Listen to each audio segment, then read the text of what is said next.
4-6 दिन पहले सीबीएसई के 10वीं और 12वीं का परिणाम आया है। इस परिणाम से जहां लाखों बच्चों के घरों में खुशी की लहर दौड़ गई होगी, वहीं लाखों घरों में निराशा का वातावरण भी बन गया होगा। जब जब बच्चों के कैरियर संबंधित परीक्षा का परिणाम आता है, घरों का माहौल कुछ कुछ ऐसा ही हो जाता है। बचपन से देखा है मैंने, आप सब लोग भी देखे होंगे। चूंकि आजकल मैं भिन्न भिन्न विषयों पर आलेख लिखकर सोशल मीडिया पर साझा करता हूं, सो इस सप्ताह इसी विषय पर लिखने का मन बनाया। मेरे इस आलेख से कोई अभिभावक व्यक्तिगत आक्षेप न पालें, क्योंकि मेरा ऐसा कोई उद्देश्य नहीं है। हाँ, इतना जरूर है कि मेरे परिवार के कुछ बच्चों ने इस बार परीक्षा दी थी, तो इस विषय के प्रति मैं स्वाभाविक रूप से कनेक्ट हो गया। देश के बुद्धिजीवी अथवा शिक्षा शास्त्री बताते हैं कि आज भी हमारे देश में शैक्षिक सुधार की बहुत ज़रूरत है। क्या सुधार होना चाहिए वो तो वे ही जाने, या फिर सरकारें, क्योंकि इस विषय के वे ही विशेषज्ञ हैं, मैं नहीं। उनका कहना रहा कि आज भी हमारी शिक्षा का एक बड़ा दोष यह है कि परीक्षा में ज़्यादा मार्क्स हासिल करने वाले बच्चे पढ़ाई में तेज माने जाते हैं, होशियार माने जाते हैं। फलतः अधिक से अधिक मार्क्स लाने की बच्चों में होड़ रहती है। सबको पता है 90-95% मार्क्स लाने वाले बच्चों को समाज में मेधावी माना जाता है और उनके प्रति अपेक्षित सम्मान दर्शाया जाता है, जबकि 60-70% मार्क्स लाने वाले बच्चों के प्रति समाज और परिवार का रवैया उल्हानापूर्ण देखा गया है। मैं यह बात पूरे विश्वास से कह रहा, क्योंकि मैं भी इसी परिवेश में पला बढ़ा हूँ। बात जब ऐसी है तो सोचकर देखिए कि 50% मार्क्स लाने वाले बच्चों के साथ समाज या परिवार कितना सौतेला व्यवहार करता होगा। मुझे लगता है ऐसे बच्चों का हुक्का पानी 2-4 दिनों के लिए बंद हो जाता होगा और माँ बाप अपनी किस्मत का रोना रोते होंगे कि किस घड़ी में यह मनहूस ने जन्म लिया, खानदान का नाम डुबाएगा। मार्क्स सिस्टम पर कुछ साल पहले एक फिल्म बनी थी, 3 इडियट्स। आमिर खान ने उस फिल्म में बढ़िया काम किया था। फिल्म भी बाकमाल थी। उस फिल्म में यह बताया गया था कि परीक्षा में अच्छे मार्क्स के चक्कर में जो बच्चे बुरी तरह फंस जाते हैं, उनका सर्वांगीण विकास रुक जाता है। वे अपने जीवन की बड़ी खुशियों से वंचित रह जाते हैं। सोना खाना तक मुहाल हो जाता है। यह सही है, शिक्षा जीवन का बहुत बड़ा अंग है, पर यही सब कुछ नहीं है। जीवन के अन्य अंग हैं, खेल कूद, गप्पेबाजी, गाना बजाना, सैर सपाटा, फिल्म देखना, चित्रकारी, फैशन, राजनीति और न जाने क्या क्या। ये चीज़ें कला के रूप मानी जाती हैं। रिसर्च बताते हैं कि कला की चीज़ों को तरजीह देने वाला व्यक्ति जीवन में अधिक प्रसन्न रहता है एवं तनाव के बड़े मौकों से सुरक्षित बच निकलता है। शिक्षा जीवन को आकार देती है, जबकि कला या आर्ट्स उस जीवन को रसमय बनाता है।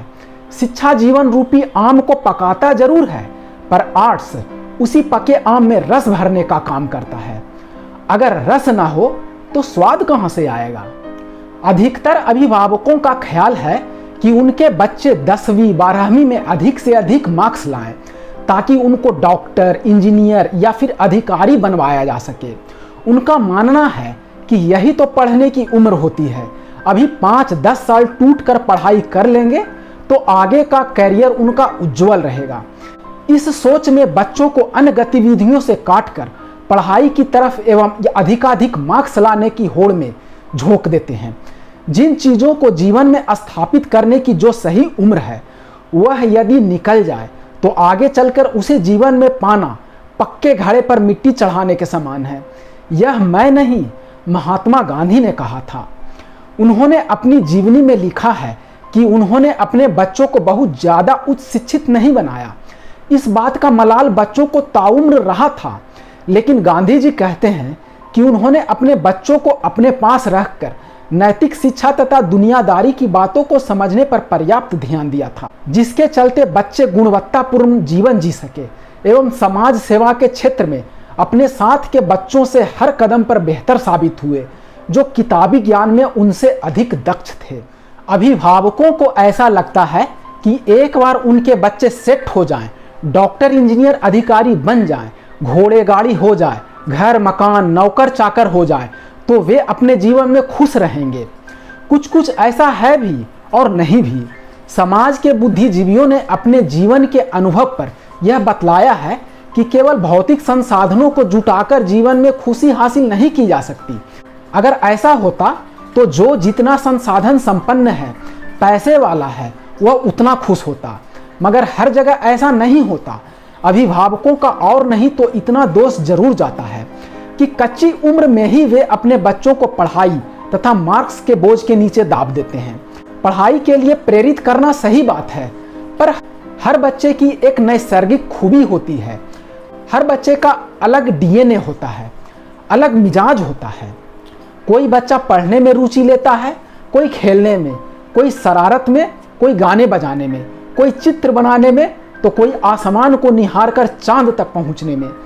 इन सारी खूबियों को हाशिए पर धरकर सारे बच्चों को पढ़ाई तथा मार्क्स लाने की भट्टी में झोंक देना क्या तर्कसंगत है? जो बच्चे पढ़ने लिखने में खूब रुचि लेते हैं, बड़े होकर वे डॉक्टर, इंजीनियर, अधिकारी या मल्टीनेशनल कंपनी के कर्मचारी बनकर समाज में वाहवाही पा जाते हैं। जिन बच्चों को पढ़ने लिखने की रुचि कम होती है और जो डॉक्टर, इंजीनियर अथवा अधिकारी नहीं बन पाते, वे ही आगे चलकर singer, actor, film maker, entrepreneur, YouTuber, cricketer, खेती किसानी में शोधकर्ता इत्यादि बनकर समाज के लिए आदर्श बनते हैं। कुछ बच्चे ऐसे होते हैं जिनसे 10-10 घंटे की पढ़ाई नहीं हो पाती, मार्क्स का बोझ उनसे ढोया नहीं जाता तथा अपने माता पिताओं की इच्छाओं का विरोध भी नहीं हो पाता। उन्हीं का मन कुंठित हो जाता है। फलतः जो फूल समय आने पर खिलकर सुगंध बिखेरता, वह समय से पहले कुम्हलाकर अपने होने का एहसास बंद कर देता है। अभिभावकों को भी क्या दोष दिया जाए, उनकी भी अपनी लाचारी है। सरासर उनकी गलती दे देना भी गलत होगा। हमारी शिक्षा व्यवस्था ही दोषपूर्ण है। इसके चलते पूरे समाज का रवैया मोनोटोनस हो चला है।